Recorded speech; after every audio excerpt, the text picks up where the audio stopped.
Welcome back to Dangerous Rhetoric. This is episode 98. Two more and we hit 100. Yes. I was hoping we'd hit it last year, but it's okay. We're getting there. Before I jump into this episode, as always, I will remind everyone, please like, comment, share, subscribe, all that good stuff. It helps us a lot, especially because YouTube hates us. And if you want to help us continue this, donate. We will gladly take your money. Yes, give us your money. With all of that said, today we are joined by another special guest. All of our guests are special. Libby Emmons of the Post Millennial, editor-in-chief of the Post Millennial. Yeah, that's right. Yes. Libby has studied at Columbia University, Sarah Lawrence College. She's been published in the New York Post, The Federalist, and others. She's a frequent guest on Timcast, so you probably know her from there as well. And yes, we've been a fan of Libby for a while. We've been following your work. We love your Twitter page, all of that good stuff. We also met in Texas and we met in New York after the Mines Festival. So this has been a long time coming. We appreciate you coming on and chatting with us. Thanks. Glad to be on the show. Yes, thank you. Thank you. I appreciate it. When you reached out, I was very happy. I was like, yes, Libby, come talk to us. Yeah, I think you reached out to me a while ago and I thought I got back to you and I never had. So we understand. No, it was totally my bad. We don't like to pester people. Usually if they agree to come on, we assume they meant that, but we also know people have, busy schedules and all that stuff going on. There's a couple people who agreed to come on that we have not been able to lock in yet, but we'll get there. But everybody's busy, and that's the thing about this space. Like, you really have to kind of just understand that people are busy, and then also when you start to have like thousands of relationships, and these really aren't like parasocial relationships. It's very, very hard to keep track with emails, DMs. We're not designed for platforms. It's like, we grew up in an evolutionary environment, or a species grew up in an evolutionary environment where we're like, max, we had 150 relationships. And even that would have been a lot. Yeah, it would have been. But with social media, it's just like, we're not designed to have that many connections. It's funny too, because it almost feels like the more connections to people I have, the less connected I am to anyone in particular. Yeah. Definitely got to hone it in. You have limited bandwidth. Find your inner circle, and make sure you're devoting time at least to those closest to you, while still being able to juggle all the other relationships and stuff. It's a challenge. It's a balancing act, but I don't know. I guess we're adapting. I don't know how well humans are adapting. Some people better than others. I get sometimes I get some angry DMs from people because I haven't responded, and I'm like, I'm sorry, sweetie. I get a lot of DMs. Well, once my Twitter following hit around like 5,000, you get it worse than I do. That was when I realized I was like, I can't keep up with all of these DMs because I get like nice messages and stuff from people, and I feel bad because I'll go on my requests and I'll read them and I'm just like, oh, I want to answer you and you and you and you. Or the YouTube comments too. I can't keep up with that. Well, the YouTube comments aren't that many. I feel like those we can answer here and there, but like the DMs and private messages and stuff I get sometimes, I'm just like, and some of them are sweet, and I just like, I try to go and at least read them all, but I'm like, I can't answer all of them. I actually had to turn mine off because there were nice people, and I was always happy to hear from nice people, but I started getting like really exceedingly nasty messages from people, and I was like, I don't need this at all, like threats, like this kind of stuff. And I was like, I know how I can fix this. I can turn this off. It's a faucet. You just turn it off. The other side and of it it's too only is, the other side of it is, so my friend Eva Korolova, I don't know if you know her. She's a based Canadian lesbian. She's Canadian, right, Brent? Yeah, I follow her. Yeah, she's great. She's been on the show before too. I made a post about this, and she told me she had to turn her requests off because she started to feel guilty because there were so many sweet messages in there, and she was like, "Oh, I've been missing all this, and I just feel bad because I don't." So I guess to mitigate feeling bad or guilty, she just turned the requests off entirely. So there's that side of it too. But I imagine she's also getting some nasty ones as well. I think anyone standing up to the gender ideology is going to face some of that inevitably. Yeah, that's what I've gotten them for. And it's not, it's only been a few people who have actually gone to my email and decided to like email me stuff. Oh, dear. So hate mail. There's been far less, since somebody actually has to make that extra effort. Yes, that makes sense. Yeah. So, hey, if you want to make the effort and email me, go for it. You're wasting your time, at the end of the day. Yeah. It's a little flattering too. It means that I think, we're making waves. We're having some kind of impact when those radical types feel the need to try to, put a damper on it. It's kind of a good sign, actually. As long as you know they're not coming to your house or stuff like that. Yeah, we were saying that. Like, I mean, poor Timmy. How many times has he been swatted? I like, forget. I lost count. I Oh, know. Oh yeah, a that's lot. been a lot. A That's lot. been like Yeah. pretty extreme. And like law enforcement's basically like, Well, I don't think they really know what to do at that point. You I know? think if you can make there are complicated ways to use the internet to bounce things around and make it hard for people to track. But I feel like if the security, like if the FBI really wanted to do it, like they really wanted to track you down, they could do it. That's true. Unless it's originating outside. We know of the that country. from experience. Right. Or I mean, if it's originating outside of the country, it'd be a harder thing to deal with. But. All right, let's jump into our topics today. Yes, so let's talk about Libby. I like to backtrack. I like to get some, background of the guests we come on here, and you probably get these questions often, but I wanted to ask, how did you get into journalism, or what sparked that interest in you? Was this something you always knew deep down, like, oh, I'm going to become a journalist? Or was there some kind of pivotal moment in your life where things put you on that path? Oh, I basically fell into journalism entirely. It was never a goal. It was never an aspiration. It was never something I'd even remotely considered doing. My son's dad was involved in journalism. He was like making a second career, and I was like working with him on that and like helping him out. Because it turns out things need like all four hands sometimes. Mm-hmm. So, I helped. And I started writing about trans stuff because he started writing about it. And I was like, no, like you have all of your angles wrong. Like you have to fix it. And he was like, just write it with me. I was like, okay. So the first article I actually wrote was for the Federalist, and it was with him. And we were working together on that and crafting the ideas about how basically trans reinforces gender stereotypes. So that's a huge deal. Prior to that, I had done like a little bit. I had interviewed, I was in theater. I'm like rambling. I had interviewed a director and an actress about a one-woman show they were doing about the actress's Syrian background and what that was all about. That was when the war in Syria was really popping off. And that was published in the Brooklyn Rail, I believe, whenever going back that was. And I had a blog or whatever, but it wasn't really journalism. It was just like writing stuff because I was always writing stuff, and I was a playwright.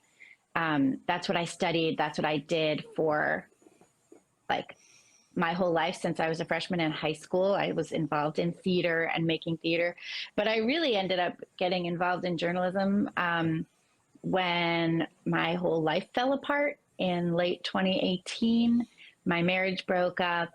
I lost all my friends. I lost my career. I lost my day job, which New Yorkers all know, like you need at least 5 of those if you're going to make it in the city. So I lost that. And I decided to start walking through open doors. And that's what I did. I went to a Quillette meetup in Toronto. I had written for Quillette. Writing for Quillette is what cost me my arts career, because I'd been writing about transhumanism. Which nobody really knew what it was, but non-binary lesbians get mad, and so then you have to not do art anymore. This is what happens.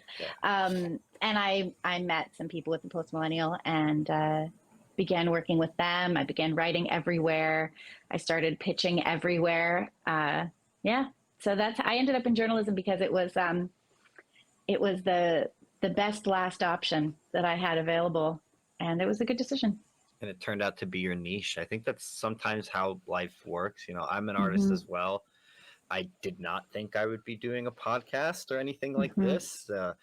Just post 2020 lockdowns, all of that stuff, circumstances kind of just put Brent into a situation where we felt this was what we had to do. We needed to be talking about the things that were happening around us, and with all the censorship and everything cracking down on people trying to talk about it, it made us just want to talk even more.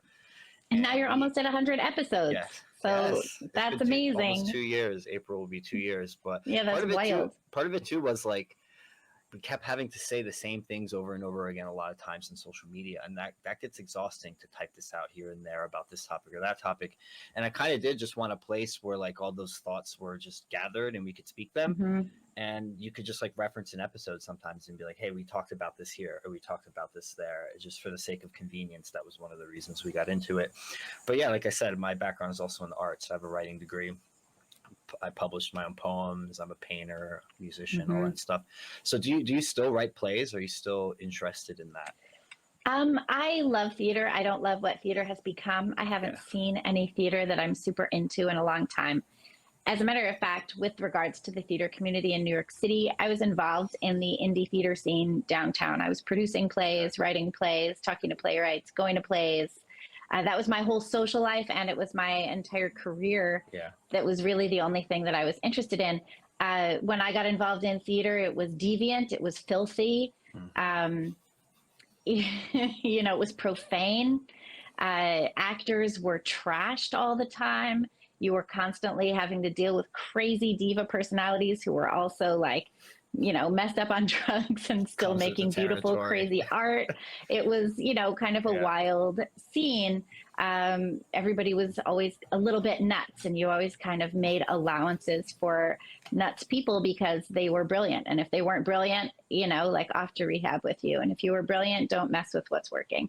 So, so things really started to change, and things started to change, I would say, politically first. People started to get incredibly aligned with Obama and Obama's campaign, which, sure, you like the president, you don't like the president, but the notion that artists should have political alignment with anyone who seeks to lead us was absolutely insane to me. Always coming up, regardless of who I voted for, I hated authority. I distrusted any man or woman who wanted to be in charge of all of us. I mean, here you are, you step out onto the landscape, you say, I would like to lead all of you. And my first impulse is, oh yeah, why? Like, don't, probably you shouldn't. You really want this, maybe take a step back. You know, the concept of the reluctant leader, I think is more interesting. You have George Washington, obviously a very reluctant leader, wouldn't even seek a second term. So as soon as everyone started getting really gung-ho for Obama, I was immediately like, why? Like, you're artists. We question authority. We distrust power. We scoff at anyone who seeks to be in charge. We scoff at political systems. We laugh at all of this. We think it's all completely backwards. Why are you suddenly in love with this man? And it didn't matter. Everyone was in love with him. They really wanted to have him like do what he says. They wanted to do all of this. And I was just like, this can't just be like, this can't be what art is coming to. And for sure it was. It started to be a problem to criticize Obama, whereas previously we had all gone out and I think, 2003, and we had marched against the Iraq war and the yellow cake and the everything George Bush. We had protested against the RNC. We protested against the DNC. We advocated for, you know, gay rights, and we did all of this stuff. And then the next thing you know, we're supposed to be in love with the man in power. It's like, ladies, this is the guy who wants to be in power. Like, he wants to be in power. Like, don't trust the man who's demanding that you give him your allegiance and not giving you any straight answers. There were a lot of contradictions that Obama had. And the main one that I had a problem with, essentially, was that he was pro-war. He was like pro-Afghanistan war. And my main political impulses, my main political leanings are two. They are free speech and they are anti-war. There's other stuff, you know, I'll fall here and there. I think probably most manufacturing should be at home. We should be more North American based than anything else, whatever else. I think mostly free speech, anti-war. Those are my tenets. I will fight for those all the time.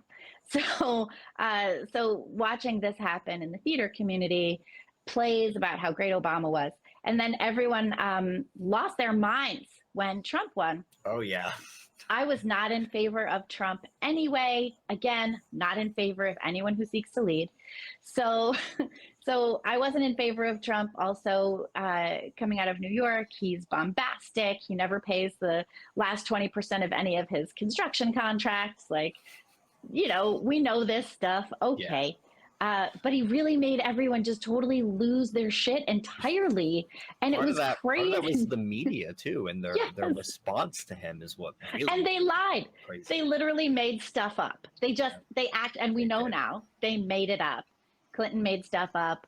But as soon as Trump was elected, the entire focus of the New York theater scene began to be diversity, equity, inclusion, and resist. And I'd be like, what are we resisting, y'all? Like, what's going on? Resist Trump. Resist what? Like a policy? Resist what about Trump? And there was a rapid response 1-minute play project that I was involved in. Mm-hmm. And the play that I wrote, and it was supposed to be like, rapid response Trump, whatever. So my play was like, listen, I don't hope that you fail, because that would be a failure for all of us. So I wish you the best success, because it's the success of my country. Mm-hmm. This is all we got, really. Everybody freaked out, and theater started getting super lame, even more than the super lame it already was. It had already been sort of lame because everyone wanted to like go on cleanses and do yoga. And I was like, what? I thought we were meeting at the bar. Like I thought we were meeting at the bar. Like, what's going on? Yeah, I think what you say about theater being like subversive, it was supposed to be. Mm-hmm. Theater's always been that. It's been this way to sort of hold a mirror up to society, which all good art should do, to criticize the power structure. Even Shakespeare was finding subversive ways to criticize the power structure of his time, but doing it through his characters instead of like directly naming the monarchy he was living under. He would reference like another monarchy. But are you familiar with Brian Cloudis? That's yeah, I believe I've talked to him a couple of times. Yeah, we had him on the show like last month, right? A few episodes back. Yeah, a few episodes back, and we talked all about this subject. We had a focused episode specifically about this. He's a big theater guy. He did that's right, production with James O'Keefe, Oklahoma. That's why we were talking. Yep. Yes, we were talking about that. I was trying to go down and see that, and I never went down. That would have been fun.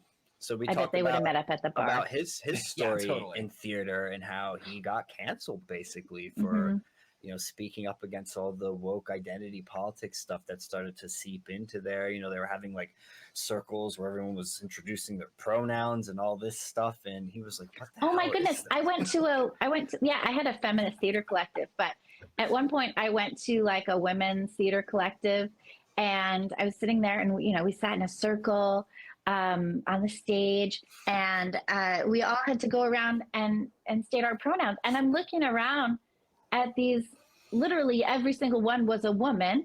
And I'm looking around at all these women. I'm like, we're at a women's theater collective. Yeah.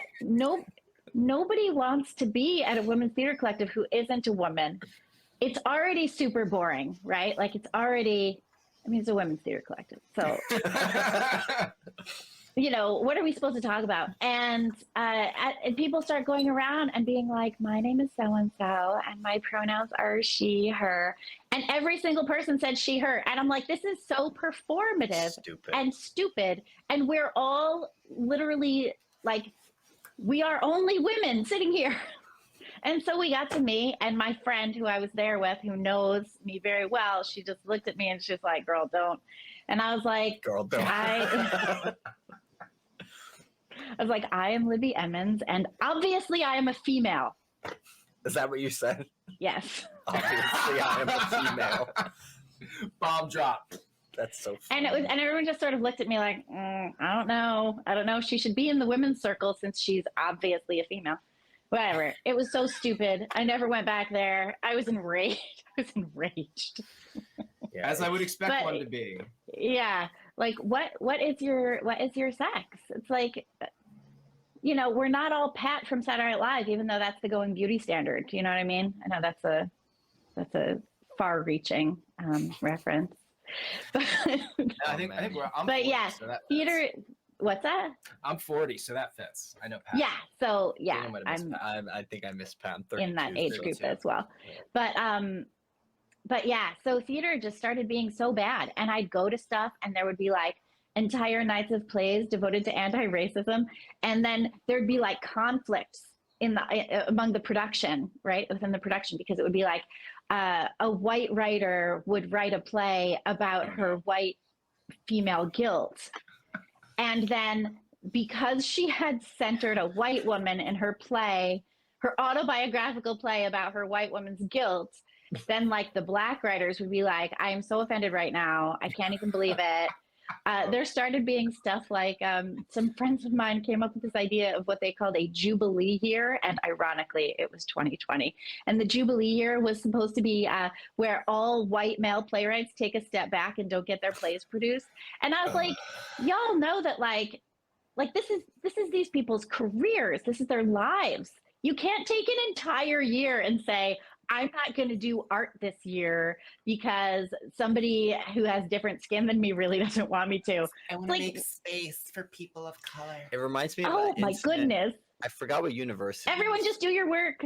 I forgot what university this was at, but it reminds me of that incident where every year they would traditionally have a sort of day where Evergreen, where the black students would stay home as a sort of, to give an example of like what the university would be like. Which is your choice. Like you don't want to go out, don't go out. You don't want to go out, don't go out. And then they tried to switch it where they wanted to force the white students to stay home. To leave campus or like to not come out. And it's like, no. It was faculty or students? It was both. It was everybody. And like, who was it who held his class anyway? And everyone was like, you're a Nazi, you're holding class. Yep, Brett Weinstein, yep.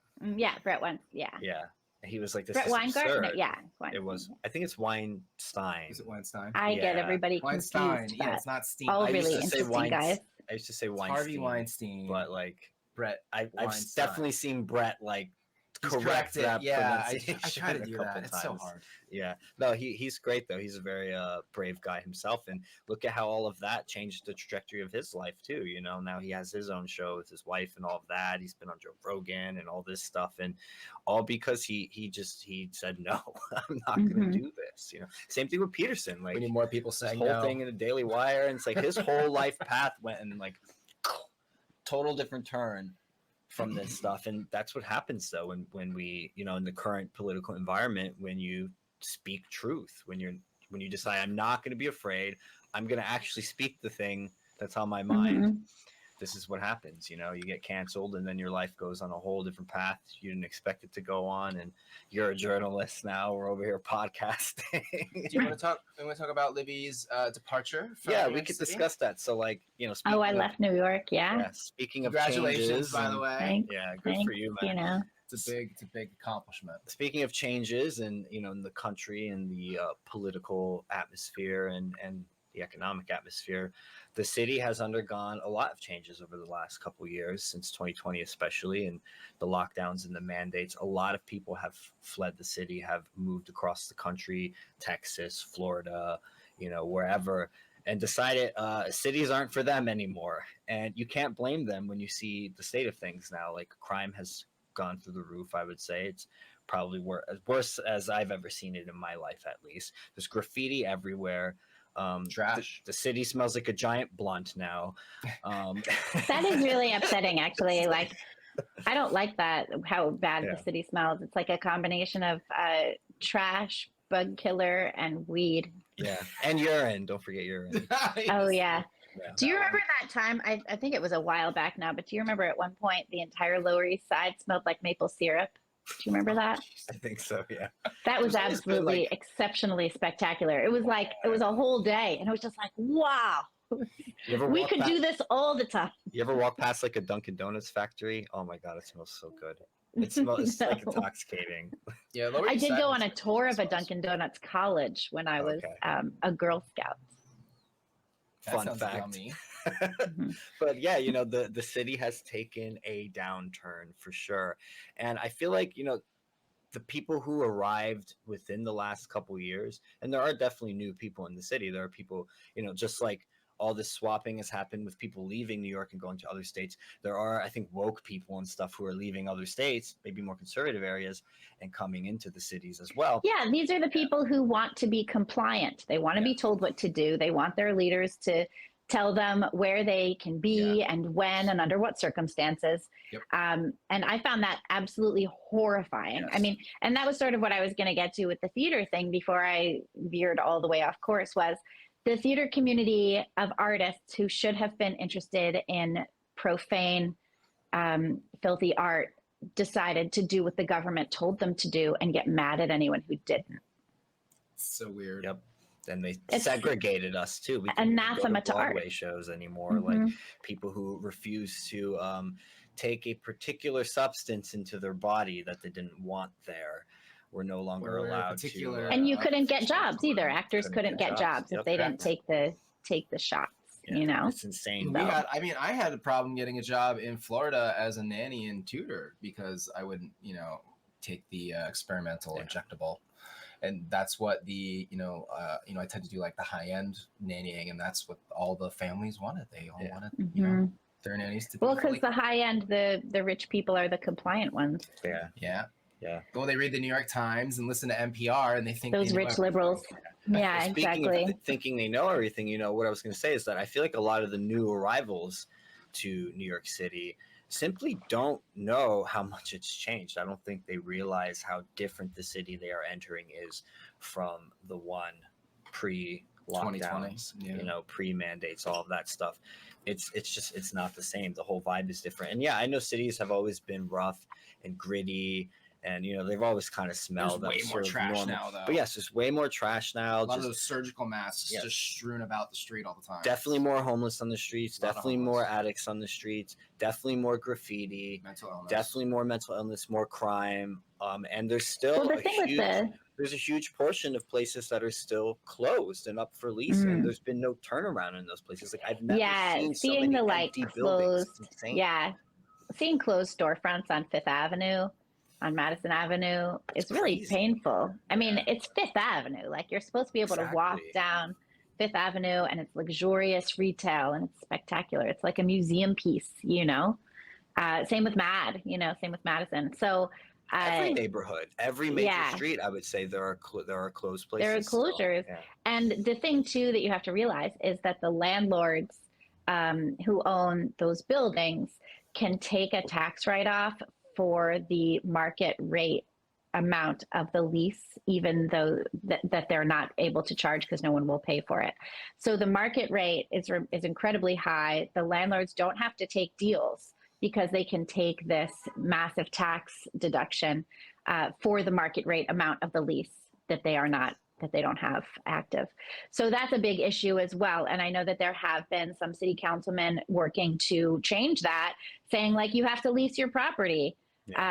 If you can't get market rate, like lease it for less, clearly those market rates need to change. Probably though, what'll happen is it'll just be a bunch of Chase banks and new weed stores. That's probably true. And maybe a Dwayne Reed, right? Or wait, it's Walgreens now. It's Walgreens. Yeah, I think part of the issue too is there's a lot of reluctance for new businesses to even try to come in and set up shop here because of the increase in crime and graffiti and all the other stuff. Sure, the shoplifting has been crazy. Yes. Yeah, and also online retail has made such a huge dent in regular businesses. But you also have groups like Chashama, right, which is a theater company. It's like a theater group that is run by one of the heirs of the Dursts, and they have this thing which is actually pretty cool, where they make deals with landlords who have vacant storefront spaces, and they put art in the spaces. Okay. So the landlords continue to get their tax write-off for the lease. They also get a tax write-off for making a donation to a charitable organization, and then the storefronts are filled. And I've seen that happen, but mostly I think they just do it with Dursts because they're Dursts.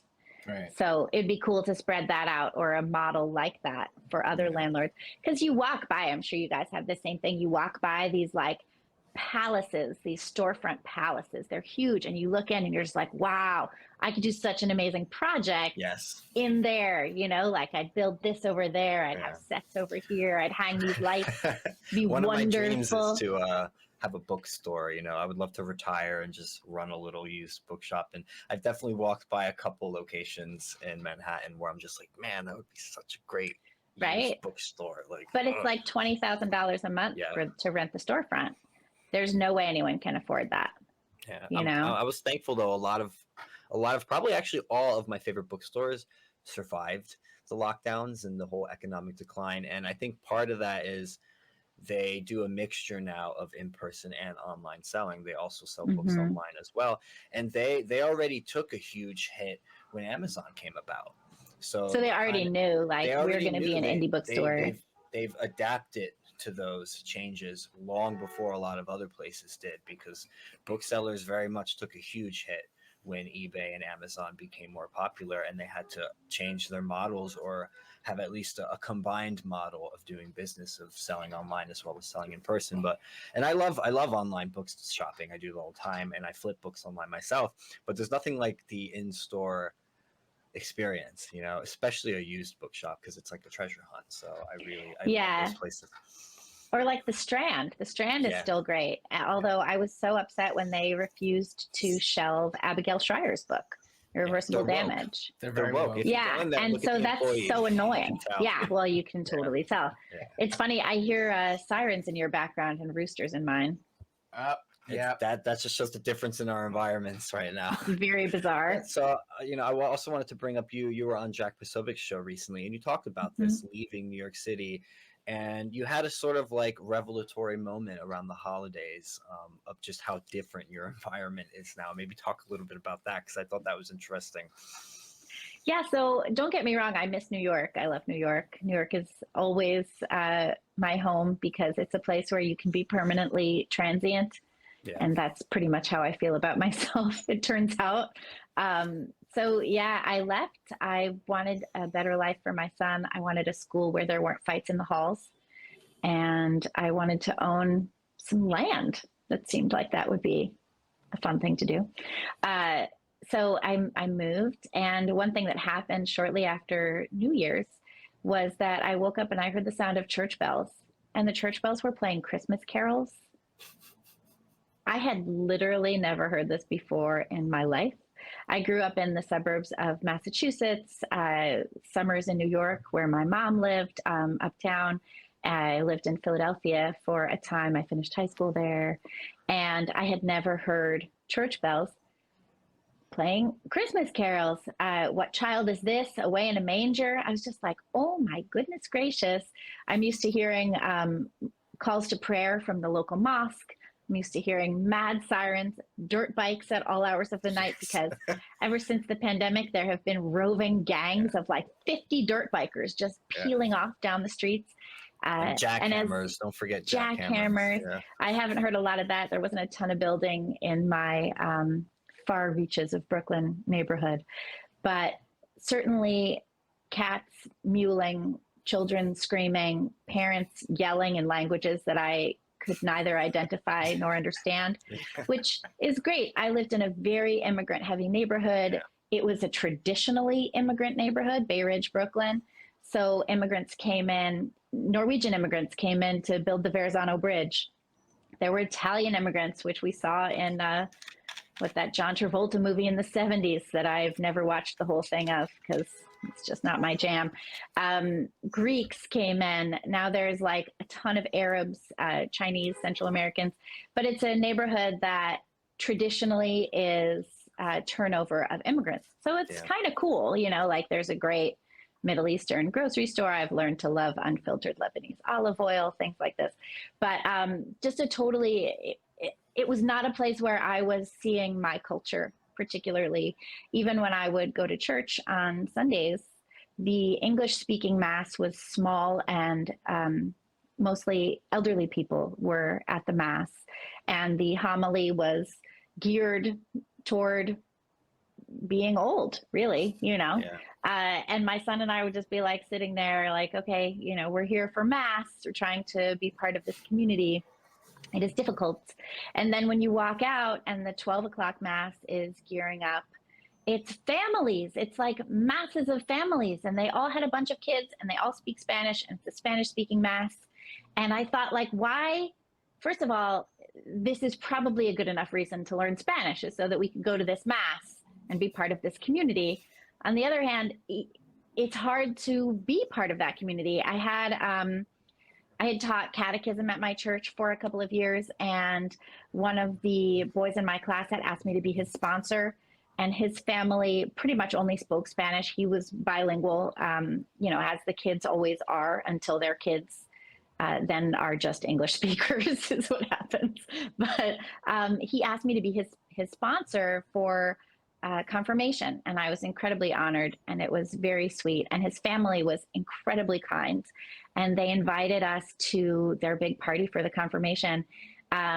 And this was some of the best barbecue I've ever had, literally, in my life. I don't even know how to replicate it, but it was very hard to be part of. We don't speak Spanish, right? My son and I speak Spanish, and probably should have learned. I did try to learn, actually, for quite a few years, and I failed to learn it even. I'm part Cuban, and I don't speak Spanish, so I have less of an excuse than you do. I have two half sisters who are half Puerto Rican, and they also do not appear to speak Spanish. Their mom does. I wish I had learned it growing up, but my dad doesn't speak it, my grandma doesn't speak it, my aunt doesn't speak it, and they were the other adults around me growing up. Only my mom speaks it, and she didn't speak it around them because they didn't.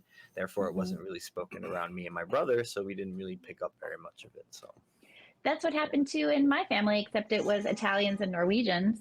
So the Italians, my great grandparents were Italian. They immigrated to Brooklyn.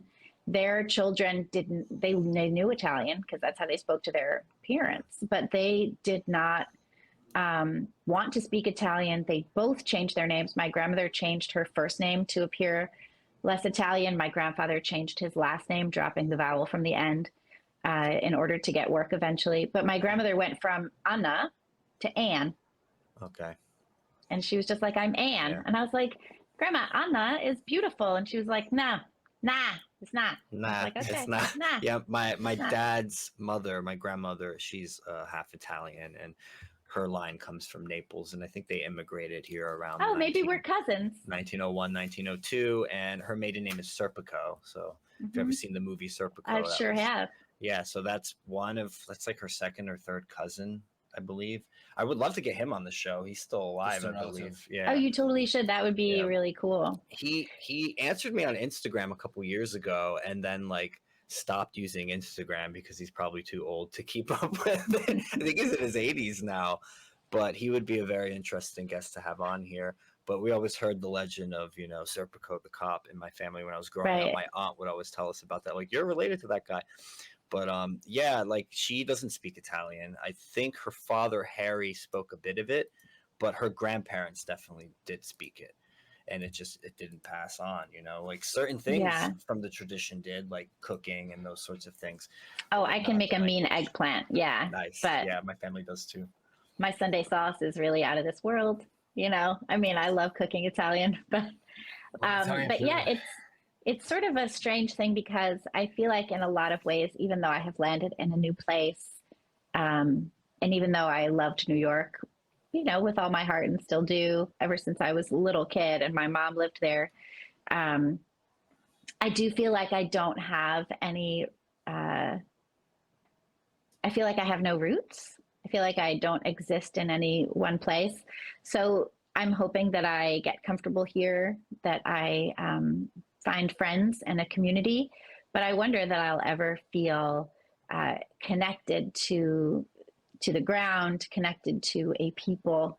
I certainly never have, other than the arts community, feeling part of.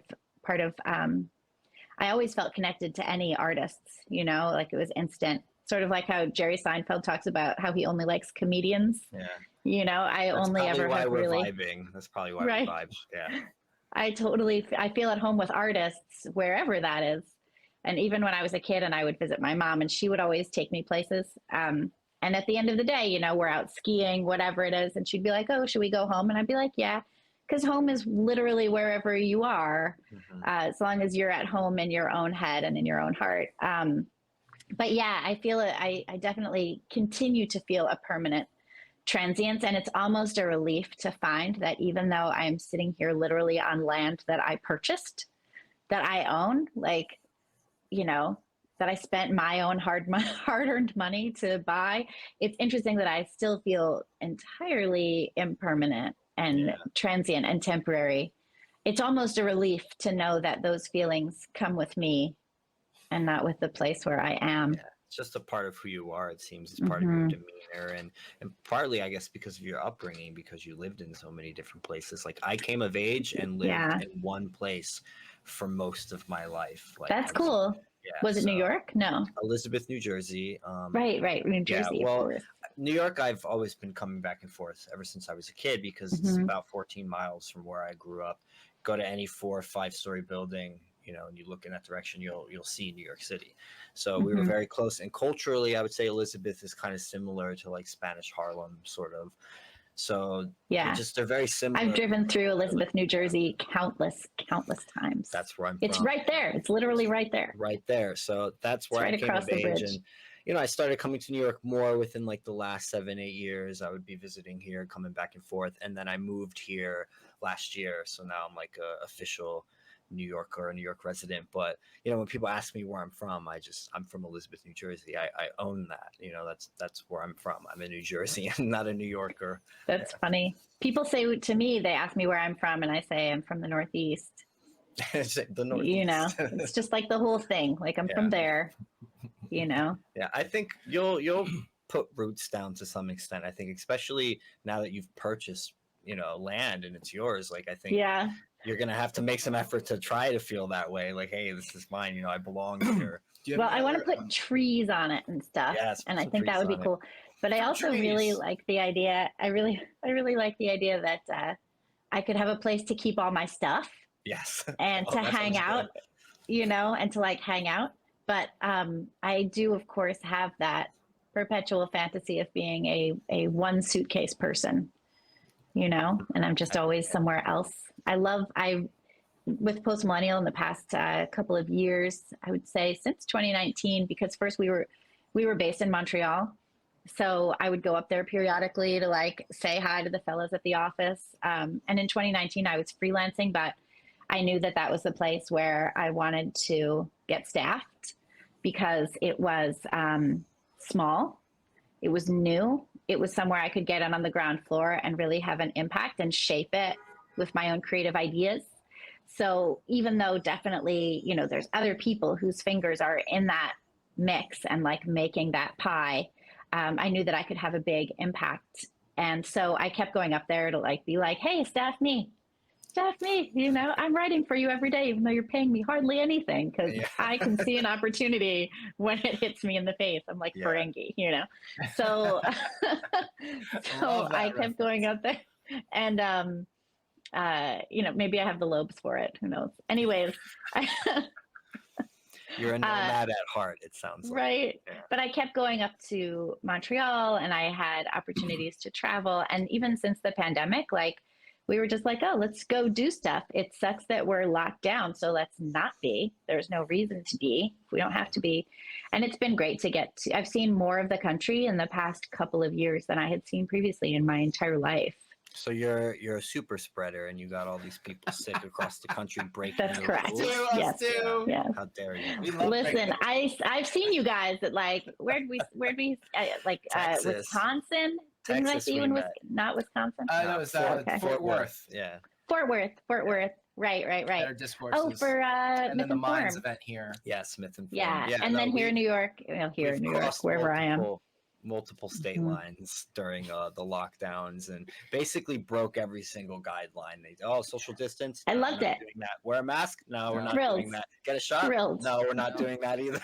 So there were sacrifices, of course, but I remember being like in DC and then Maryland and then like Montana and then Phoenix, Las Vegas, a couple of times in Wisconsin, Florida, Texas. Literally like Nashville. I'd never been to. Coast. Yeah. Yeah, we pretty much just on the East Coast. We were back and forth between Florida. We were in Massachusetts as well. Me too. New Hampshire. A couple different states. Yeah. Whatever. Screw that. Massachusetts, man. I had to get a COVID test because I was going to see my family, and they were like, bad. We just lied about that. Like my aunt drove up and down a couple times from there because she lives in Massachusetts, to visit in New Jersey. And they wanted you to like report yourself basically, and then quarantine. Yeah. No. I'm like, don't do that. I'm like, they don't need to know. How I'm like, screw them. How dare you presume to tell me? So stupid. No, so stupid. Absolutely not. Should we talk about? Yeah, go for it. So I wanted to ask you, Libby, how did the event go in DC? I saw, Timmy recently acquired the skateboard company, and then I was watching the show and I heard him he say bought a whole company. Yeah, he bought well, he's going to start a company, but he sort of like claimed this symbol that this old company had cast off because a few malcontents on the internet were like, that's a Nazi symbol. Oh, the cross that looks like the rounded cross. It looks like the Iron Cross, but it's not. Well, it looks like the Knights Templar cross, basically. I think that's why they were mad about it. Well, no, people were mad about it because it looked like the Iron Cross, which is a Nazi symbol, but it doesn't because it was on. It's not. You can compare the two; they don't look alike. Gotcha. Anyway, so he's going to put this on his skateboards, and I saw he was sort of drumming up interest, and he had this event. Give us a little bit. What was that like? How did it go? How many people were there? Were there any detractors? Oh, it was cool, actually. I ended up writing about it for Post Millennial. Yeah, I've got the article pulled up. Because it was kind of fun to like get to write a little bit of narrative here and there. Yeah.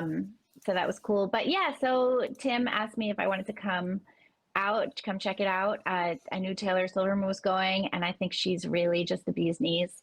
So I headed out to DC to see what they were up to, and it was really just a skate meetup. The previous weekend, Tim had gone out, and there had been people out there saying, like, what are you doing here? We don't want you here. And so in typical obstinate fashion, which I appreciate and respect personally, Tim decided to go out and bring some decks to give out to fans that were there. He announced on the show a couple of times, and a bunch of fans showed up. I didn't see any detractors. There were rumors at one point that someone was calling it skate for hate, but that turned out to be entirely sarcastic. Okay. It was like just a joke. Yeah, it's a joke. And it was a joke. There were a fair number of people out there. We were trying to figure out afterwards how many. Yeah, that was just one shot. We were trying to figure out how many people were there, but nobody remembered how many decks they had brought. So we couldn't even figure it out based on that. But I would say there were probably something like 50 to 75 people on a very cold day for DC with little drizzle flurries coming down. And it was fun. Like the fans were out. There were local people. There were also people from across the country, St. Louis, Colorado, upstate New York, Florida. People had come out. And they were, awesome. And Tim is super into his fans. Like he's like appreciative of them, and they're appreciative of him. So it was really nice to see that kind of one-on-one interaction. Yeah, I like that he's been trying to shift focus more toward culture, and he's talked about this a few times on the show before, just because the politics does get tiresome, Yeah, and culture is really where culture too is like where we really can have an impact before things get to the political level. These days, everything in our culture is political, though, and artists, I think, are to blame for that in so many ways, because you have artists going out to Hollywood saying that their whole thing is to make a show based on message, to like do all of this stuff, to further a political idea instead of to be honest, instead of to be forthright with their feelings or understanding of the world or ways of perception or any of this kind of stuff. Or simply to entertain. Tell a good story. To entertain, to make beautiful things. Instead they like to disrupt the narrative. And it's like, okay, you can disrupt the narrative, but you're not making a better one, So, I like to draw on old myths and legends and stories that have been with humanity since the beginning of time. I was working on a play at one point that was about the goddess Diana. And it was actually because a man who I know, where was he? In San Francisco with a theater group had suggested that I write about the goddess Diana. And so I did. It was a full-length play, and it was really a lot of fun. But I made the goddess Diana a contemporary composer who was searching for the original melody at the beginning of time. Cool. And eventually, and it was a cool project, and she eventually found it. And what I used for the original melody was the Hurrian hymn, which comes out of Mesopotamia. And it was the first piece of music that was written down. Wow. Or the and you can oldest find surviving one that we know. yeah, that we know of. Yeah. And what she was looking for in my play was the first melody that, you know, a mother sang to her infant, because so, you know, this is a thing. This is mothers singing to children. So I delved into that a bit. I don't remember what my point was. I'm similar. You have to like Yeah. make new stuff. I'm similar in my interests too, in like myths and ancient cultures and stuff. Like I paint in oils. I've done a painting of Apollo in 2020. That was one of the things I worked on. And right now I'm planning a painting of Thor fighting Fun. Jormungandr. So that's going to be fun as well. But I just think the whole focus on culture is definitely the better route to take when it comes, because you know this is commonly being described as a culture war. We hear this term often now, and I think it's one of the best strategies we can take toward pushing back against the woke is like providing other options that are better options for people, because I think people are looking for those better options. I think a lot of people really are tired of the woke stuff. They're tired of being browbeat. They're tired of being preached to. You know, we talked to Brian Cloudis on that episode with him, and we've talked to other artists on the show before. We've talked to musicians on the show before, like my friend Andy Thomas. He's a guitarist for a band called Rivers of Nile. They're like a metal band. And talked to Paul Masvidal. He's a famous musician from a band called Cynic. And that episode, we didn't really touch on politics like at all. You know, we just talked about music. We just talked about creativity. And when we first started the show, we knew that we didn't want it to just be about politics. We knew that we wanted to have that wider range of things we discussed, as well as like stuff like psychology and history, aliens and religion, aliens, like the paranormal stuff. Well, politics is boring compared to all of that stuff. Yes. And also we're looking now, like what's the big victory that conservatives had this year was taking back the House. But without any action in the Senate or in the White House, there's no ability to make new laws, you know, that are going to be reflective of the majority of Americans' values at this point. So what the lawmakers can do is stage investigations. And I saw recently an article that was saying, it was like, I don't know if it was Washington Post, it was something like that, where they were saying that lawmakers in Congress, after taking back the House, are really just doing, you know, performative things. They're not actually taking a stand. And it's like, yeah, they can't. Yeah. They can't make laws. Right. And even if they could make laws, by the time you have to make laws and go to court, you've already lost. You know, like you have to get in on a ground floor of something. You have to get in at the cultural level. Yeah. And I do think that's important. And I think parents, when they are interested in their kids taking music classes or art classes, you have to be careful, because these are increasingly indoctrination centers. And it's not that they're going to learn technique, but only as a side effect of learning about, you know, woke ideology and how you're really not the gender you thought you were. Speaking of that, Brent was recently in Boston with Billboard Chris, who he stayed here with us. Oh, were you at the Children's Hospital thing? Yeah, it was the second time I went out. Yeah. The first time there was a lot more counter protesters. Granted, it was a better day. It's The weather cold. was nicer. It was Yeah. raining, Do you notice like cold. Antifa doesn't come out when it's cold? Yeah. Well, Like they're wusses or something. Like, what's the deal with that? The one thing, so there were two things that happened that were kind of interesting at the hospital. The first thing was that we heard on the ground that Antifa actually was 45 minutes away in a town called Falls River, protesting the protest of a drag queen story hour. So there was like That's been happening a lot in Texas too. Yeah. Yep. Mm-hmm. Yeah, they were showing up with guns. And also our protest at the hospital had something like 150 police officers show up. So there were cops on motorcycles, bikes. Chris described it as like presidential treatment. It was unreal, and there was zero counter protest. We had a couple people walk by that most people that walked by were actually like, "Thank you, appreciate you." We had some people honk their horns, give us a thumbs up. And we had like one person, I think, outside the hospital in a mask being like, "You guys shouldn't be here."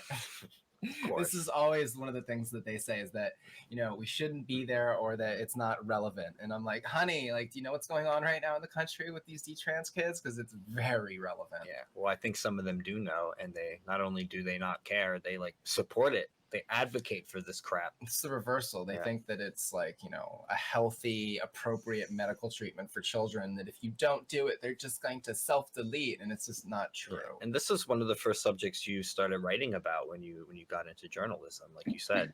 And I think it might be the most important issue right now. I'm not going to try to say that we should have a hierarchy of what issues are more important than other issues, but I think this should be at the forefront. And it's also one of the best ways I think, Republicans actually can make. It's a winning issue for conservatives. It's a winning issue. Yeah. I mean, it is so long as conservatives don't continue to use the same language that the left trops up. Yeah. So you can't say, like, don't say gender affirming. Because that sounds like a really super nice thing. Like, oh, I'm being affirmed. That's great. Gender affirming care. It's just, it's sex changes for children.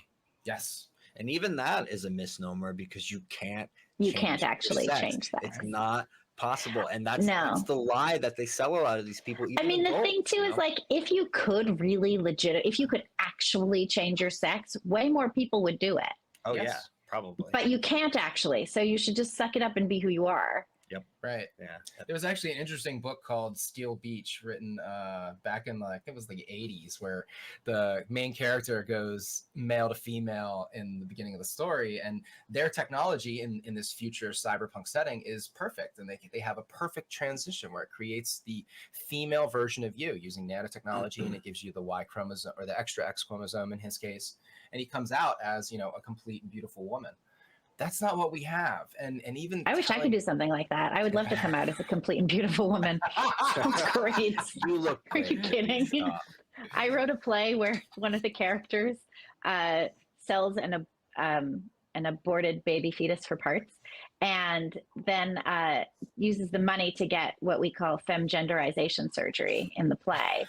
She gets an ass fat boob job, which is where they take the fat from your ass and they put it into your boobs. She gets like jawline contour. She removes ribs. She does like a whole thing with her hips. She gets her legs broken so she can be just a little bit taller. Yeah. Oof. I think the thing too is like, you'll see people being like, oh, conservatives were never upset when it was a bunch of 16-year-olds getting nose jobs, which was trendy even before my time in high school. Like, girls wanted to get nose jobs and stuff. But conservatives have always been sort of opposed to cosmetic surgeries on kids. Yeah. And you see these women there's like this Ukrainian Barbie doll woman. Have you guys seen this woman? No. Oh, God. Oh, my goodness. You should check it out. The guy who became Korean and then became trans and then or how Madonna is looking lately, which is not good. Yeah, Madonna looks like an alien. I don't understand the lip things. I've got to say, like, I don't understand the lip things because then you can hardly move your mouth. Like, did you see the one where she like tried to kiss the viewers and she's like, oh dear. Did you see that one? No. Oh, it was terrifying. It was terrifying.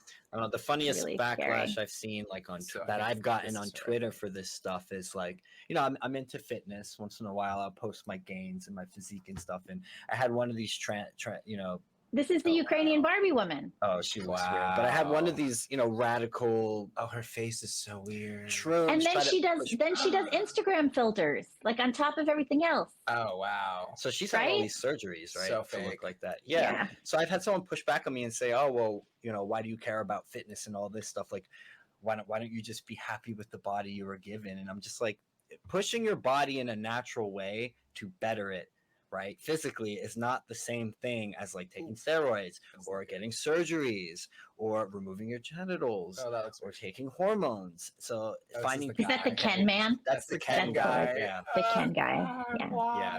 I don't know, man. I don't know. Hell world. One of the issues, like digital creations almost. There's definitely some filtering happening overlay. Yeah. One of the other issues, though, is when you do like all of the breast stuff, you lose sensation. I've heard that. That seems unpleasant too. And also with the genital reconstructioning, it's like you do all of this stuff so that you're visibly more appealing, but you experience far less pleasure in your life. which is she's creepy. She looks like an android. Mhm. But I think that's how. And she did that whole thing to her eyes. Like that's a whole Yeah. eye thing too. What, she made her eyes bigger? Weird. Yeah, they look kind of like anime eyes. Yeah, well, I think that's what they're going for, is they're trying to go for that look. And it's another thing, and Brent and I noticed too on Twitter, I'm sure you do too, is like a lot of the trans radical activists, you never see their faces. A lot of them just hide behind like an anime profile picture or a furry or something like that. Like, plus a lot of them are probably bots too. That's a whole nother thing. Yeah, speaking of art, we went up to Boston for 2 days. Chris was originally going to do his protest on Friday, but the police had asked him if he could reschedule for a day because they were doing this unveiling of the Embrace. And apparently a lot of people were not happy with the Embrace. When we were out there, we went out to sort of just talk to people in the crowd and hang out. I attempted to live stream while I was there, but YouTube was very not cooperating, or there was not enough bandwidth, and the video came out kind of fuzzy. But I got 3 hours of him talking to different people, and a lot of people were upset that the structure seemed to resemble a well, they're looking at it from the back. Like this seems like a classic situation where people only looked at it from the front. Yeah, so it looks different depending on the angle that you're looking at it, and it was taken from this photograph, which is a classic photograph of Dr. King and his wife embracing. Right, and it was when he got the Peace Prize, I think. Oh, okay, yeah, I didn't even get that part. But they also had this event up there, and it was a ticketed event. So a lot of people, and they didn't advertise the fact that it was ticketed in advance. They said open to the public, it's going to be available for the public.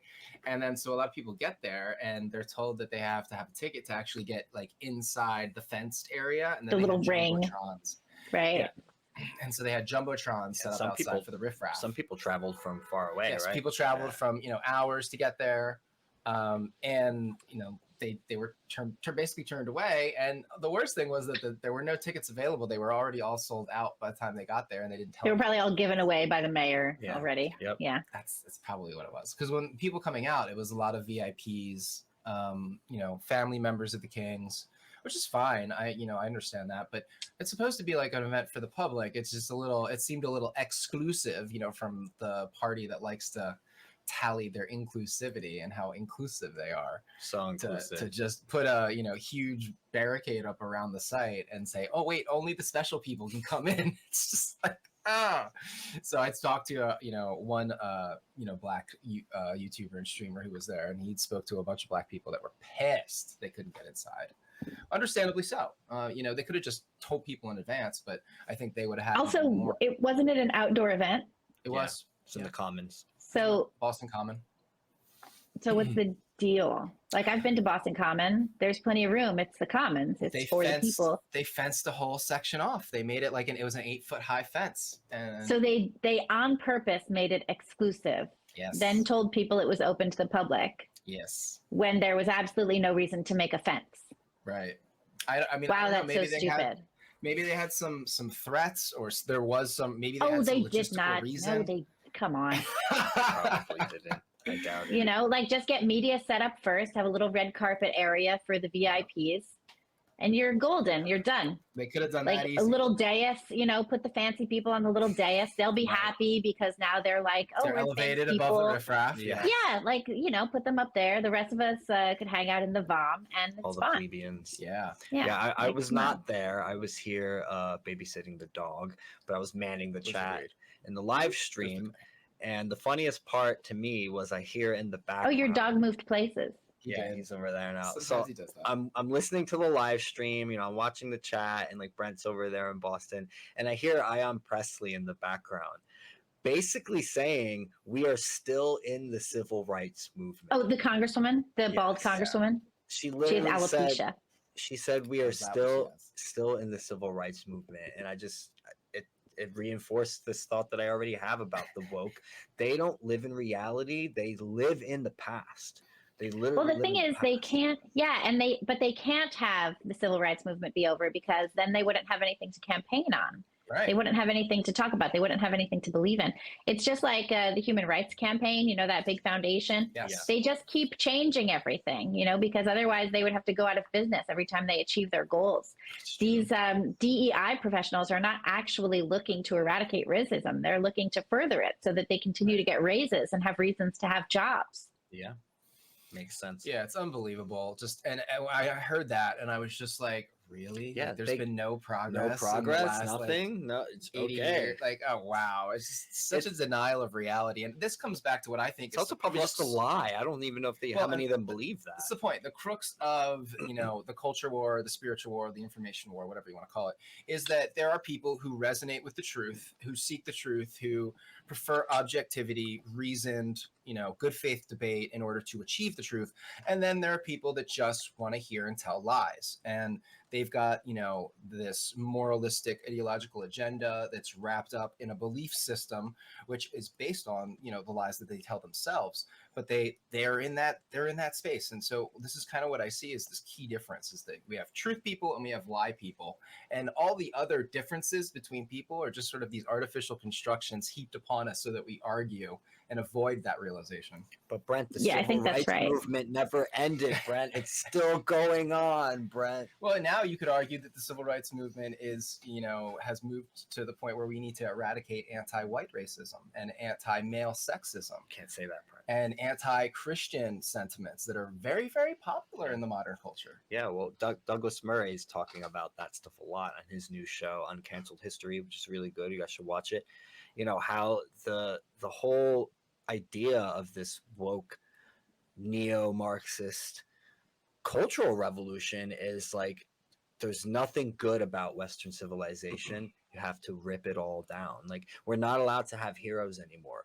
Like, you're not allowed to look at anyone from our past and see them in a nuanced way and acknowledge anything good about them. You have to only acknowledge the bad, and you have to look at all of them as inherently bad. Like, I have this George Prime, G Prime 85, George Ellisopoulos t-shirt that's a red shirt that just says, "I like America."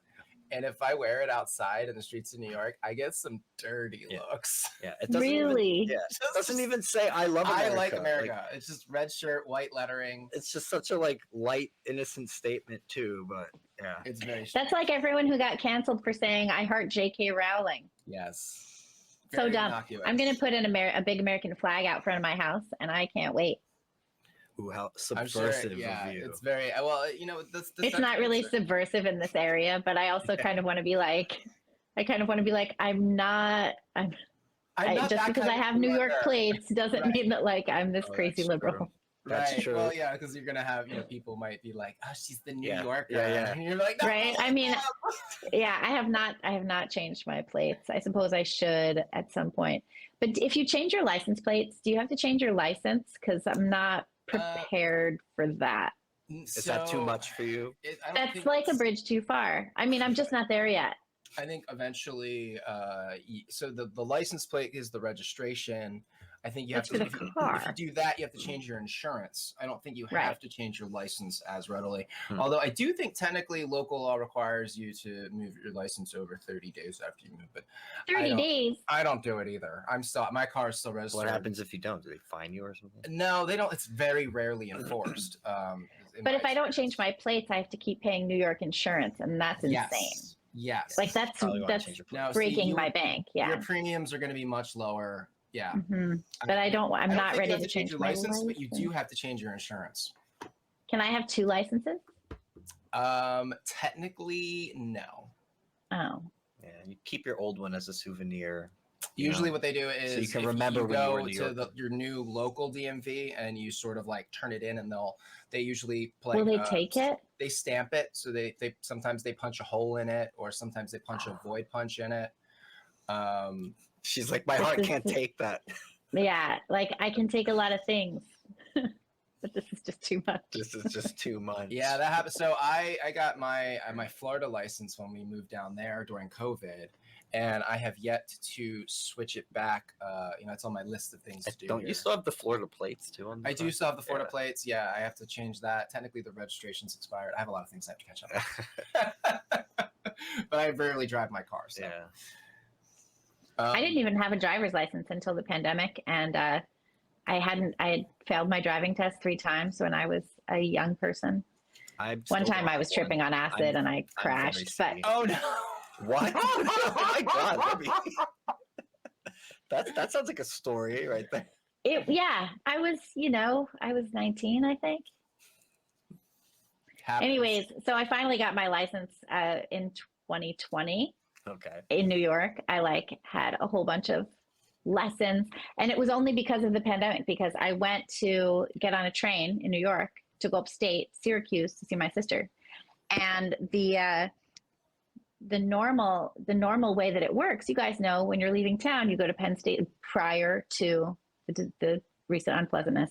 You go to the train, and there's 10, 15 trains going wherever you want to go in the contiguous United States, 4 times, a bunch all day you could get trains.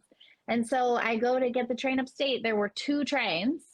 I had to pick between morning and afternoon. I was like, what? To go to Syracuse? Are you kidding? There's got to be more trains. There wasn't. And the way back, there was only 1. And I was like, and we're done. Once public transportation is not working anymore, yeah. And that was really the beginning of the end, because then I was keeping a car in Brooklyn. Yeah, and that's big money. Cost, Brent has it's expensive. Store his in a garage and pay a monthly fee for that. Oh, that's expensive. I was parking on the street, and my mom kept being like, honey, you should really park in a garage, because how much is your garage? The garage associated with my building was $350 a month. And she was like, that's really only a couple of parking tickets. And I was like, yeah, but I don't get $350 worth of parking tickets a month. Maybe $175, but not $350. Yeah, that's a lot. That's a lot of parking tickets. Oh my Lord. It's a lot of parking. That's why so many people in the city don't bother with the car or driving. Yes, right, but once transit, I mean, transit died. Over the summer, I remember I would go to Beach Cafe uptown on the east side, and I would take an Uber home, and it would be $85. Crazy. So expensive. Ridiculous. Yeah, and sometimes they'd go to Queens, and I'd be like, "What are you doing? Why are we in Queens right now? There's never a reason to be in Queens." Infuriating. It's just another one of those things that's really changed. I mean, public transport is back now, but the trains are so old and outdated. They haven't updated these things in how long? Since what, 80s or something? There's always signal problems. Yeah. God forbid you should be trying to go somewhere when it's raining. Yeah. So Libby, what are you going to be focusing on in 2023? What subjects are you interested in writing in? What are you guys going to be covering at the Post Millennial? Well, I think I'm writing a book. Oh, ooh, you think? I mean, it's not. Yeah, I mean, it's not I don't have a deal for it or anything. I just have ideas that are going to take that long, and it's basically about being permanently transitory. I'm calling it rootless, and that's sort of, I've been interested in that past couple of days again. It comes and goes. Interesting. We talked about some of that stuff. It's been on my mind. I can see it.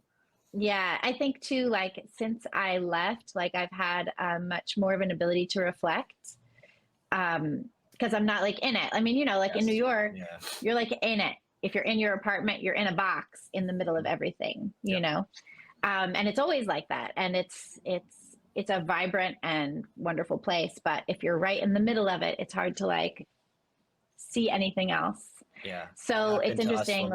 When we went to Florida, we definitely had a lot of time to reflect on just what we had left for a while and how different the environment was over there as opposed to here. Yeah. I'm really interested in growing the Post Millennial and increasing our readership, which we've certainly been doing rather consistently, I might proudly say, over the past couple of years. And that's been really a lot of fun. I'm very interested in the very long election season that we're going to have for 2024. I'm interested to see what Congress is going to do in terms of their investigations. You have Jim Jordan, Marjorie Taylor Greene out there really putting on some hustle. I kind of like how Matt Gaetz and Lauren Boebert were incredibly obstinate.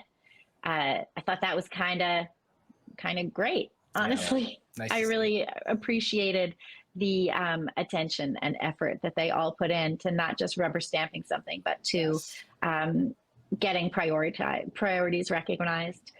So yeah, so there's so much to look at, and of course, culturally, I'm interested to see what starts coming down the pike as the woke stuff continues to make companies go broker. Yeah. Maybe they'll change. Maybe these companies will see that the bread isn't necessarily buttered on just that one side. Yeah, we're hoping to see more legislation pushing back against the gender stuff and transing kids, and that's what Billboard Chris has very much been about. And Marjorie Taylor Greene was actually out on the street with him in D.C. a couple days ago. They did a smear job on that. They called it Marjorie Taylor Greene's anti-trans protest. It wasn't even hers. It was just Chris going out to talk to people on the street like he normally does, and he happened to see Marjorie Taylor Greene the night before at the restaurant and invited her, and she swung by, and that was it. But good for her. She has legislation that she's trying to push through to protect kids from this kind of surgeries, and also to allow the period of suing doctors for malpractice to continue. If you look at some of the doctors, there's this one doctor in Florida, in Miami, who does a very particular kind of sex change double mastectomy, which is called drainless. It's called a drainless. I was about to Dr. say Shibid Gallagher, I think. Dr. Gallagher. I don't know how you say her first name. Yeah, no, I've seen TikToks.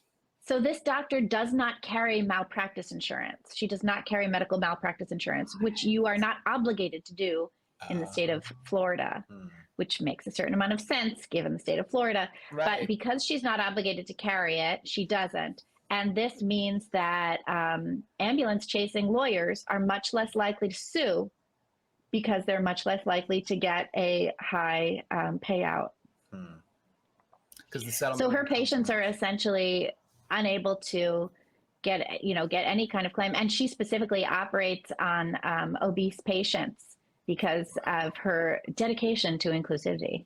So she does these drainless double mastectomies, which result in near death for many patients and a lot of complications. There was one woman who posted about the double mastectomy that she had, although I believe she goes as he, and had her breast removed. There ended up being a gaping cavity in the side of her chest full of rotten black flesh, and she almost died. Oh my God. Gross. Is this the Yeet the Teats? Yeah. This is the Yeet the Teats. Yeah, the one on TikTok. Yeah. She's very pretty, blonde woman. She's got round face, very cute, and just very disarming appearance. It's so crazy. You're on this popular social media site where a lot of young people are on, and you're promoting and touting this stuff as some happy, amazing thing that you're doing. It's just, it's like advertising directly to minors. I think it's sick. I think these people advertising directly to minors. Yeah. And, of course, when you look at TikTok and the way that TikTok is set up in China, these kind of videos are not shown to kids. Right. They see math and panda videos. Yeah. And in the US, kids see twerking and cut your boobs off videos. Yeah. It's by design. It feels that way. And it's weird because the Trump administration was aware of this. They were working to, get the TikTok either banned or have the U.S. operations sold to a U.S. company. Couldn't get it done. Biden administration is still picking it up, trying to come to something. I was did a write-up on some recent news for it, and they just recently hit another hiccup. So it's not going anywhere, and it's very curious. It's neither the Trump administration nor the Biden administration is getting movement on this issue. Meanwhile, we still have, the social contagion of trans trending and, all this stuff impacting kids. It's just I'm just blown away. How can parents let their children have TikTok unmonitored? Yeah, it's insane. And not just that, there's the whole thing, happening in schools as well. It's I was talking to my friend who's coming at them from all the angles, their entertainment, their education. My friend is a teacher in New Jersey, and he was telling me about the policy there that they have to lie to parents, basically, if their kid is already socially transitioning. Well, this was guidance. Requesting new pronouns, requesting a different name. And then when the parent comes, they have to switch back to the old pronouns, use the name that the parent's familiar with. Yeah. And this is lying to them. we reported on this a while ago and it didn't get a lot of traction, but it was actually in 2016 that the National Association of Guidance Counselors put out their guidance that this is how it should go. So guidance counselors have been already looking at this for years at this point. It was already there. And so when we all started discovering it, it was not new. It was already well entrenched. If you look at the academic writing from the founder of Drag Queen Story Hour in San Francisco, the idea was the queering of early childhood education. They talk about, and James Lindsay talks about this as well. He's the one who first told me about it. He was like, hey, you should check out this academic writing. And I did. That's great. I think that was like in the spring or something. I started looking at that. But he said that he saw writing that they want to put a trail of glitter in the carpet so deep that it'll never come out. And we certainly know, any of us who've been in theater and vacuumed carpets, that this is definitely a difficult thing to do, just to get glitter out of a carpet. Never mind, like out of your eyes. Like, it's horrible. It's everywhere. But this was part of the idea. All of this stuff that is coming to fruition now was part of the original idea, and it was pushed through by convincing people that it was the compassionate thing to do. And all of these, white women went along because they want to be compassionate. In a lot of cases, white women are blamed, and in a lot of cases. Yeah, well, it is a large part the white guilt, I think, that gets pulled in, and used in this way. A lot of them definitely seem to be motivated by that, but I lost you guys for a second. No, there's a little hiccup. Okay. But this is also why we're seeing the quote unquote "don't say gay" bill in Florida, which had nothing to do with any of that. The Parents' rights bill. Yeah, it's the parents' rights bill. That's what it was about. It was about what I was just talking about, like informing the parents, keeping them in the loop, right? And it wasn't saying that you have to out the kids. Like there was even a certain clause in there, I believe, that if the staff or the teacher thought that there was a reasonable a reason to think that the student could be put in real harm or kicked out of their house or something like that, that you could keep certain things. But for the most part, you're supposed to encourage an environment of bringing the parent into the loop instead of encouraging the student to keep things from them. That's the whole point of it. Presuming the parents of the is very Marxist. It is, and it also conflates the idea with refusing to go along with delusions with abuse.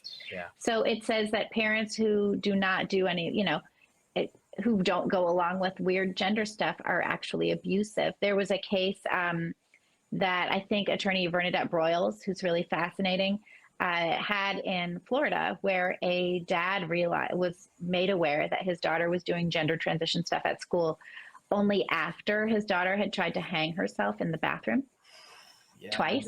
I remember that. Yeah. And so when it came down to it, and he tried to get to the bottom of why it was kept a secret from it, it was because the family was Catholic. And the school thought that their Catholic faith would prohibit them from accepting their daughter as trans. And the father said, clearly you misunderstand my religion entirely. We love our children. Yeah. They don't even give them a chance. Where do y'all get off? Yeah. No, they don't give them a chance because they assume that the parents are going to be abusive and reactionary and acting out of political interest instead of what's best for their children. That's all projection. They're projecting exactly what they're doing onto, their ideological. What was that recent story too? Wasn't there a father whose kid got taken? Jeff Younger's having, and the case was in Texas. It's a very tragic story where the mom's a pediatrician and the judge is friendly towards mom, and it's like, Jeff is trying to stop the transition of his young son into, having his puberty blocked and these kinds of things. And the mother looks like a classic cluster B personality disorder who's just, lying, pushing, and she's getting her way. She took the kid to California, right? I think, that's the other That's right. And he was trying to get the child to not be in California, and he lost that. The court ruled against him.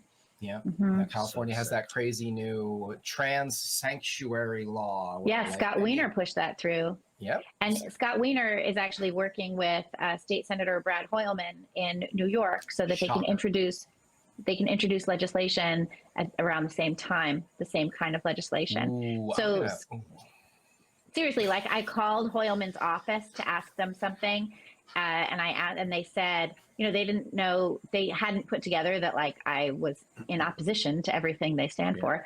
And they said outright, I have the recording. I recorded the call because in New York you can just do that because of single party consent FISA. state. Yeah, I wonder what I have here. I'm going to miss that if I don't have that. I really liked that as a journalist. Boop, record. Even if I don't share it, it's like easier for note taking. Anyway, Hoylman's office said that they were working directly with Weiner's office on things like trans, like dudes in women's prisons and, cutting off children's genitals and things like that. We're gonna have to do some Alex Stein 99 style visitation of Mr. Hoylman. Go over to Hoylman's office. I'm pretty sure his office is downtown, the one that he operates off of. Actually, my representative at probably. I'm pretty sure he is. Yeah. Yeah, we should. I think that sounds about right. Sure give him a call, pay him a. We should pay him a visit. We should go. Have a little meeting. Just call, make sure that what his schedule is, and show up. Right. Yeah. Mm-hmm. I would love that. If you guys do that, I'll report on it. Like, let me know. Definitely, we should do it. Yeah. Well, Brent's been trying to do more on the ground stuff. I typically stay behind, but that's why he went to Boston. We might try to do CPAC. Yeah, I want to do CPAC. I think in March. Oh, that's like March. What is that? Like March? It's March like 1. 3rd-ish. It's like March 1, I think, in DC. It's in DC. Yeah, it's in DC, so it's close enough for us to drive. And Bill Chris is going to be there, and we're big fans of his, so I like to show up wherever he is to support. Yeah, I did an episode of IRL with him. It was really a lot of fun. Yeah, we were happy to see him on. It's good to see him there because that guy's genuine, and he gets a lot of shit from the rad feminists and all. Hate him. They hate him because he's making a lot of leeway on this issue. The Megan Murphy contingent really just likes to give him shit. Yeah, I'm not quite sure what happened there or why. I have the utmost respect for Megan as well. As well as Chris. Vancouver, and when he started making waves, I think they didn't play. Well, she moved. I think she's in Mexico. She's in Mexico now. Well, their whole thing is like they don't want a man to be the face of the movement, but this whole idea that this is something only affecting girls and women, I think is absurd. Like, yes, is it affecting girls more? We know it is as a social contagion. It's hitting the gay boys too. It is affecting them more, and does it have a more like threatening presence when it comes to like invading women's spaces and taking over women's sports? Of course, it's affecting women more in that sense, but boys and men are also being erased. They're also the real point is it's our it kind of doesn't matter. It literally doesn't matter who is at the front of it. The only thing that matters is that it stops. And unlike the activists on the left who want to maintain this stuff and maintain their jobs, I would be so happy if it all came to a crashing end tomorrow and we didn't have to write about this anymore, and we could go back to writing about other interesting stuff as well.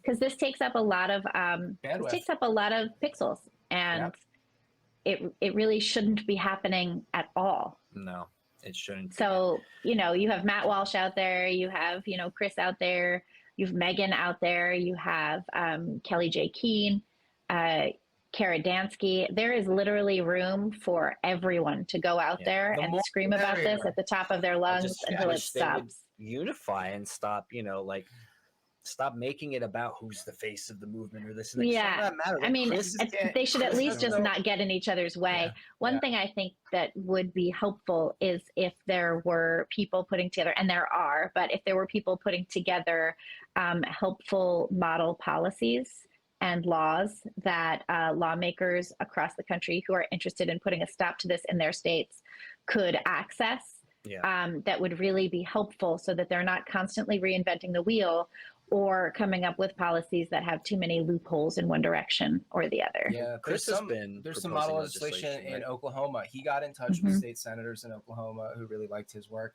went down there, spoke at one of the universities, and got close with their politicians. And this year they're going to be pushing, I think it's like 8 different pieces of legislation on this schools and stuff going across the board. And Chris is working with Heritage, I think, as well. There was recently a gender summit there, and I was in attendance, as well as some other people who are absolutely fighting this without any concern for their own fame about it. You know, Yeah, it's just a bunch of people who want this to come to an end. He doesn't have ulterior motives. You know, having spent time with that guy, he's genuine. He really does care. That's why he's doing all of this. People were saying that his not family about the isn't fame. real. Like, yeah. I saw him FaceTiming with his family's real. He talked with his wife for like an hour in the other room. We went and like gave him space for all Talks that with stuff. his family every night when he's on the road. So they say all this crap about this guy, and it's just like, you've never even met the dude. You've never even spent any time with him. I'm like, but we are running out of time. Yes. Libby, thank you so much. Thank you guys. This was really a lot of fun. Really appreciate it. Maybe we'll have to have you back maybe for a panel discussion at some point. Ooh, that'd be fun. A bunch of people on. Where can people find you? I know the Post Millennial is your jam, or your Twitter. You're Libby Emmons. Just Libby Emmons. Yeah. I'm at Libby Emmons on Twitter. One word. Libby.Emmons on Instagram. There's 2 Instagrams, but that's because one of them is just pictures of my kid for my family. So don't go to that one because I don't share that one. Yeah, you shouldn't. Yeah, and the postmillennial.com. So you can come out there. Yeah, I figure my kid gets a chance to figure out his own life before his face is splashed on my dumb Instagram. Yeah, no, that's one thing I really wish is that parents would just like less like, you know, public sharing of their children. Yeah, like my Instagram is mostly like just pictures of me because I'm always like, which is also dumb, but like it's like me at different places because I'm like, I don't know if this person wants to be associated with me online. You know, like I just saw my old middle school best friend in New Orleans who I hadn't seen since middle school. And I was like, I took all these pictures and I was like, I know she's not aligned with me politically. I wonder if I should. And then I just didn't put the pictures up, but you know, so that's what it is. That like, you know, I don't know. A lot of those people are gone from my life at this point. So we had a lot of friends and family dissociate from us when we started getting loud and proud and speaking out about the lockdowns, especially after the FBI right? showed up. The FBI showed up after Jan 6 and all of that. That was the big cutoff point for a lot of people because look at how the media painted the event, and people didn't want to be seen to be associated with, I don't know, insurrectionists, right, or whatever. So everybody, I'm happy to be associated with these insurrectionists. So we're happy to be associated with you too. Go follow Libby, everyone. Don't forget to like, subscribe, comment on this video, give us your money, read the Post Millennial, and we will be back again soon with another one. Thank you for watching. Bye bye. See ya.